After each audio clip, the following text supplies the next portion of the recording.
Bab ke-17. Masaranku, bagaimana jika kita beri Kak Anya obat tidur saja? Agar nanti malam kita bisa menghabiskan waktu bersama, kan? Jika kita tidak melakukan hal itu, yang ada dia akan mencurigai kita. Apalagi sekarang sikapnya mendadak berubah dan sangat menyebalkan. Aku mau nanti malam kita puas-puaskan bersama. Dan jangan sampai istrimu mengganggu kita. Deh, betapa terkejutnya Anya saat mendengar ucapan adiknya. Dia sampai menutup mulutnya saking tidak percayanya. Anya pikir Ferin adalah adik yang sayang terhadap kakaknya. Tapi ternyata tingkahnya melebihi wanita murahan yang ada di luaran sana. Namun demi membalaskan dendamnya, Anya akan tetap berpura-pura bodoh saja di hadapan Ferin maupun Zaki. Ya sudah mas, kamu jangan pulang telat. Aku mau masakin kamu makanan yang spesial hari ini, ucap Ferin. Setelah itu dia mengakhiri sambungan teleponnya. Mendengar ucapan adiknya, ingin sekali Anya muntah. Dia heran kenapa Zaki sampai mau memakan masakan buatan Ferin, padahal makanan buatannya selalu asin dan tidak enak. Anya menarik napas panjang dan akan pergi keluar dari rumah. Tentu saja dia akan melewati ruang tengah dulu. Saat dia berjalan hendak melewati ruang tengah, terlihat Ferin melihat ke arah kakaknya. Kak, mau kemana? Tanya Ferin sambil beranjak dari sofa dan mendekat ke arah Anya. Keluar, jawab Anya dengan singkat. Iya, mau kemana? Tanya Ferin lagi. Anya mendengus kesal. Sebenarnya dia malas untuk berbincang, apalagi menjawab pertanyaan dari adiknya itu. Aku mau keluar cari angin segar. Di rumah serasa panas, jawab Anya dengan nada kesal. Lo panas bagaimana? Dingin kok. Ferin bicara dengan memasang wajah yang heran. Anya yang sudah muak, dia enggan menjawab ucapan adiknya lagi. Dia mulai melangkahkan kakinya menuju ke pintu utama. Kak, tunggu, ucap Ferin. Lagi dan lagi dia memanggil kakaknya. Apa sih? Ucap Anya. Boleh nitip gak? Kalau kakak mau ke warung, tolong beliin cemilan ya. Ferin bicara sambil tersenyum. Mendengar ucapan adiknya, tentu saja Anya akan menolak. Apa? Enak saja kamu. Punya kaki dan tangan kan? Kenapa kamu tidak pergi saja sendiri ke warung?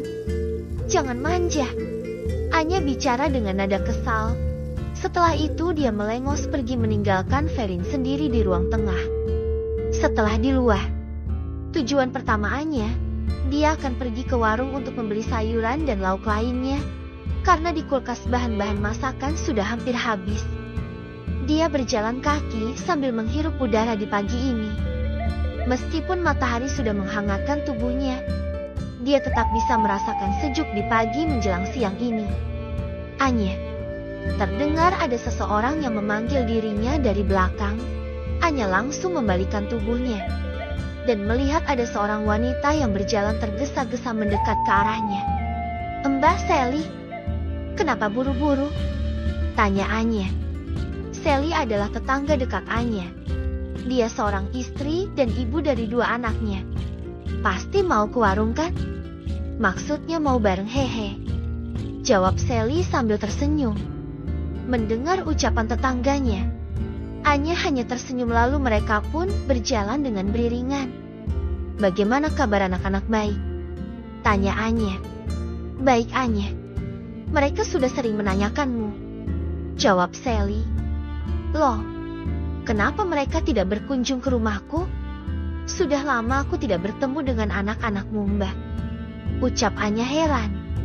Saat mendengar ucapan Anya, Sally menghentikan langkah kakinya dan terdiam sejenak. Anya yang merasa heran, dia juga menghentikan langkah kakinya dan mendekat ke arah Sally. Mbak Sally kenapa? Tanya Anya keheranan. Namun Sally masih terdiam. Dia seperti sedang memikirkan sesuatu. Mbak, Anya bicara sambil menepuk pundak tetangganya itu. Iya Anya, maaf. Ucap Sally terkejut. Kenapa malah melamun? Ayo jalan lagi, ucap Anya. Sally hanya mengangguk dan kembali melangkahkan kakinya. Anya hanya tersenyum melihat gelagat aneh Sally. Dia mengira mungkin saja Sally sedang memikirkan sesuatu tentang masalah pribadinya. Anya, aku ingin bicara sesuatu padamu, ucap Sally pelan. Baiklah Mbak, silahkan. Tapi sambil jalan ya. Anya bicara sambil tersenyum. Sally menelan ludahnya. Sebenarnya berat sekali untuk memberitahukan hal itu. Tapi karena dia selalu kepikiran dan tidak enak hati. Dengan terpaksa Sally akan bicara saja pada Anya. Mbak, apa kamu tidak curiga pada adik dan suamimu? Tanya Sally pelan. Saat itu juga kali ini Anya yang menghentikan langkah kakinya. Kita lanjut di sana yuk ngobrolnya, ajak Anya sambil menunjuk ke tempat pos satpam yang sepi. Sally hanya mengangguk dan menuruti ucapan tetangganya. Setelah itu, mereka berdua berjalan menuju ke arah pos satpam. Sesampainya di sana, mereka berdua duduk di kursi yang ada di sana. Coba Mbak lanjutkan obrolan yang tadi, ucap Anya. Meskipun dia sudah tahu tentang hubungan adik dan suaminya, tetap saja dia penasaran dengan apa yang akan Sally sampaikan padanya. Begini Anya, setiap adikmu ada di rumahmu, aku selalu melihat dia dan suamimu berpelukan di luar rumah, ucap Sally. Dengan berat hati dia bicarakan hal itu pada Anya. Anya menarik napas kasar. Dia benar-benar tidak percaya dengan apa yang dia dengar dari mulut Sally. Ternyata mereka berdua sudah berani terang-terangan menunjukkan hubungan yang mereka jalani. Anya, apa kamu baik-baik saja? Maaf aku terpaksa bicarakan hal ini padamu. Entah kenapa aku gerah melihatnya, ucap Sally merasa tidak enak mendengar ucapannya. Anya hanya tersenyum dan memegang tangan Sally.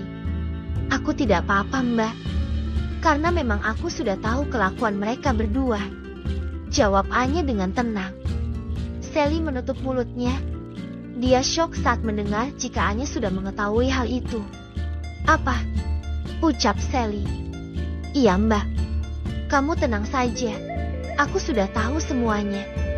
Jadi tenang saja, aku tidak akan terkejut saat mendengar kabar itu, ucap Anya. Dia berusaha kuat. Tidak terasa air mata Sally menetes begitu saja di pipinya.